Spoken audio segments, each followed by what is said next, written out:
my god. No. Oh boy. That's a lot of water.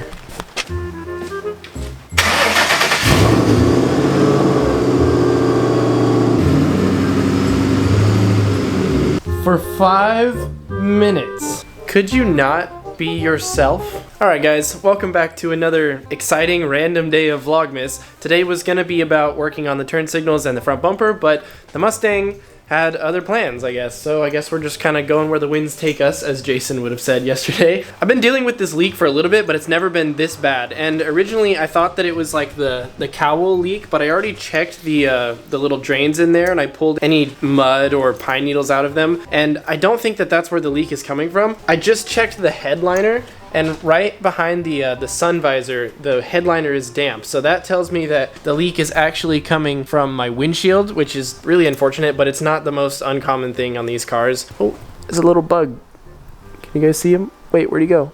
Hello. Oh, okay, he camera shy. He didn't want to be in the vlog. I don't know if I can pinpoint exactly where the leak is coming from, which is unfortunate, but for starters, I guess I just need to get the water out of the car. And worst case scenario, I can just put a tarp on it for the rest of, I don't even know, the whole winter time until it's summer again. I'm not sure exactly what to do, but we're gonna start digging and figuring out what the heck I'm supposed to do. Oh my god, this is really bad.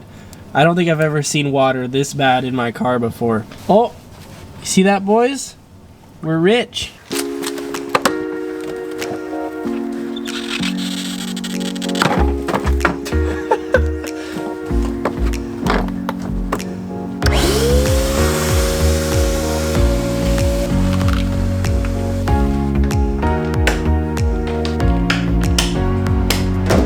Well, I'm still not exactly sure where the leak is coming from. I pulled this little trim piece up and it's a little bit damp right in here, but I mean, this is just like a seam. There's like a pinch weld here. So I don't think water is getting in here. And the part on the headliner where it's getting wet is like right on this corner right here.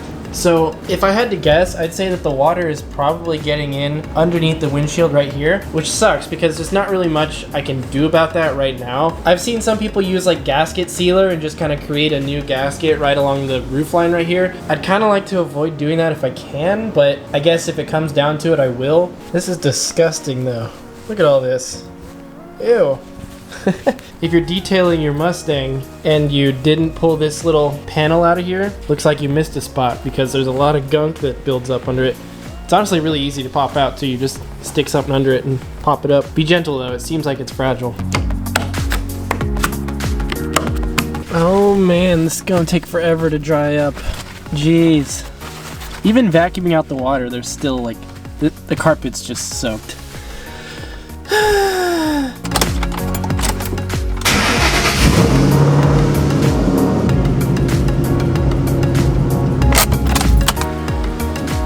Seems like there's a brief break in the rain. Oh, no, just kidding.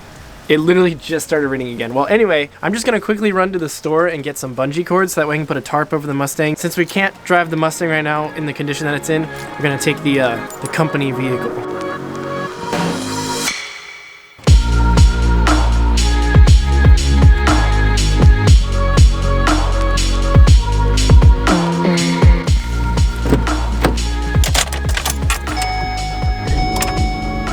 Oh yeah, baby. The seat in this car is stuck in the far back position, so I gotta drive like this. I gotta give a quick shout out and thank you to my roommate Colby though for letting me use his car while he's out of town. I promise I'll take good care of it, Colby. I'm not gonna trash your car. I think I know the best place to get bungee cords, although it might be Home Depot. No, I think they're probably cheaper at Harbor Freight.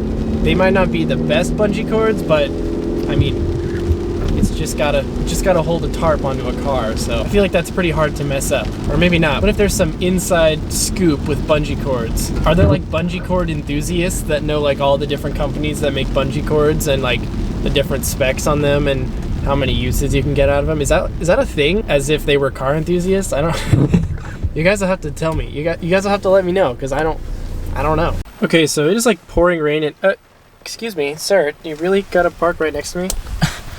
Alright, anyway, it's like pouring rain, and I don't want to get my camera wet, so I'm just going to leave you guys in here, and I'll be right back with the stuff. Alright, I'm back, and I've got bungee cords. Apparently they're called elastic stretch cords. I definitely been calling them bungee cords my entire life, but these are like the little plastic handle ones.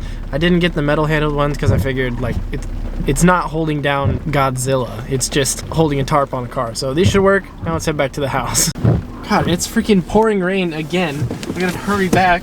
Oh my god, the seatbelt locked. Maybe I can pinpoint the source of the leak when it's actually raining, because when it wasn't raining earlier, I wasn't able to see where the water was coming in. I just saw the aftermath, but maybe I can find where the hole is. I kind of doubt it though, because I think that would require me to pull the entire headliner down, so I guess we'll see. My dad came in clutch the other day when he brought me the engine hoist for my Christmas gift. He gave me a couple of these tarps. I swear, somehow he knew that I was gonna need one. I don't know how he knew, but somehow he knew. Because my blue tarp is covering up that engine, so yeah, big thanks to him. Saved my ass one too many times.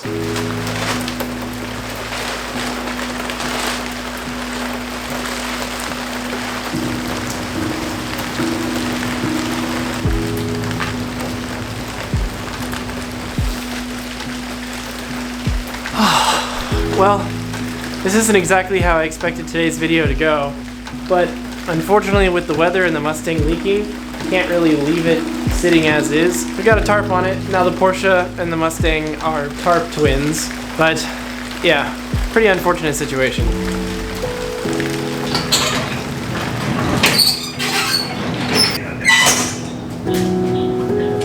Alright, so I haven't picked up the vlog in a little bit. I gotta be honest, I was feeling a little bit defeated after the leaking car and the pouring rain. I was just like, I had had enough. So I didn't vlog for a couple hours, but I was literally just sitting in there sanding paint off the bumper. So nothing that you guys haven't seen yet, but I wanted to go ahead and show you guys something kind of interesting real quick. I've been collecting an assortment of wiring harness components here. So I'm gonna use these ones for the turn signals, as you guys already know. But I just got these small ones in the mail, and these ones are great because I'm changing the way that the wiring harness is going to work. So the running light is going to be the running light on the turn signal instead of being the halo, and I'm going to wire the halo to just be on when the ignition is turned on. So I'll take the key. This isn't the Mustang key, but just for example, when you turn the key on, then the halos will come on, so they'll just always be on. And then when I turn the parking lights on, that is when the running light on the turn signal will come on. I chose to do that just because there's not a time when I'm driving that I don't turn the halos on just because I think they look awesome. So I was like, well, I might as well just make them just turn on when the ignition's on, because then I don't even have to think about it. But on the last setup with the running lights, there were times where I didn't want them on, so I would turn them off. But also I had them wired up to the fog lights, and that was just enough to where I wouldn't always think to turn them on. So this way, if I don't want the running lights on, I'll just have my halos, because I always want the halos. But if I want to turn the running lights on, all I have to do is click it to the parking light, and then my dash lights will come on. So it's just like a way for me to use the lights that I'm actually putting on the car, because I would hate to install a light that I just never use. And that's kind of how the wiring harness worked on the last setup. It was just like I never used the running light really, unless I was like taking pictures. I would like click them on, and then also those LEDs just kind of sucked. I would turn them on and they would flicker, and then on the passenger side, one of them like wasn't working properly, and so it looked like it had a snaggle tooth and all this weird stuff. Like those lights, I mean, I made videos about them and a lot of you guys have bought them, but I kind of don't recommend using them. If you can, I would get some either S550 lights or find a way to mount the stock lights onto the bumper, because they're just not that great. I know a couple of you guys down in California haven't had any issues with them because it barely rains down there, but up here in Oregon it rains all the time, and as soon as it rained, those things just filled with water and it was just a disaster. So unfortunately those didn't work for me, but the new wiring harness using these cool little plugs and stuff, they're tiny too, look at that. I just think it's gonna work a lot better. It's Owen. He's back. Owen. Bigger than the last time I was on too. Yeah, a lot bigger. Some of you guys, if you've been watching the channel for like almost 3 years now, will remember. Was that long ago? Well, almost. It was 2 years ago, but I just mean like I started my channel almost 3 years ago. Some of you guys will remember Owen. We were roommates in the dorm, and we had a third roommate, and that was an awkward situation. So then it was just the two of us. But I've reached the point in Vlogmas where I have no food at my house. I have some, but I'm running out quick because I don't have time to go to the store. So Owen drove me. Shout out to him. What are we getting? I don't know. $1.98 for spinach. Damn, that's actually a pretty good amount for $2. You already know? Be proud of me. I need oatmeal, chicken, eggs. I need some bread too. Bread, got it. Blue one. Can I get the bigger one? I feel like I'll go through this and like... Yeah, no, I was talking about that one though, right? I really want to try to make Thai tea, because ever since I had Thai tea for the first time, like, I don't know, 5 or 6 years ago, my life just hasn't been the same. I'll go to a restaurant and be like, you guys have Thai tea? And if they have it, I will order that without even questioning how much it is. It is so bad, but I need to figure out how to make it, because it's like $4 to $5 if you buy it at a restaurant, and that's not the move. I don't know anything about tea, so I have no idea what I'm looking at. What do you look? Thai black tea shit? No, not chai. Thai. Yes, there's a difference.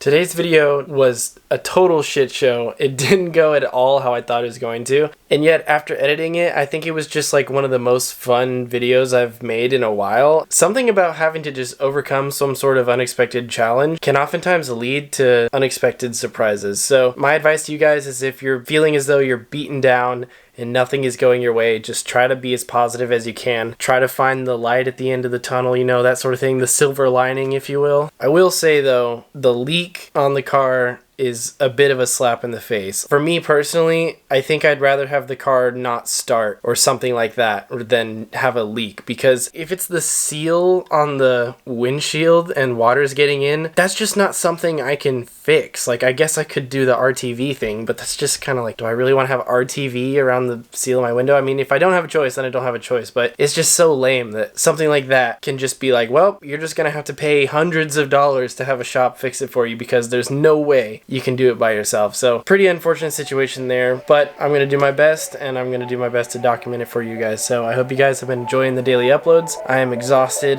I will see you guys tomorrow. Peace out and dream big.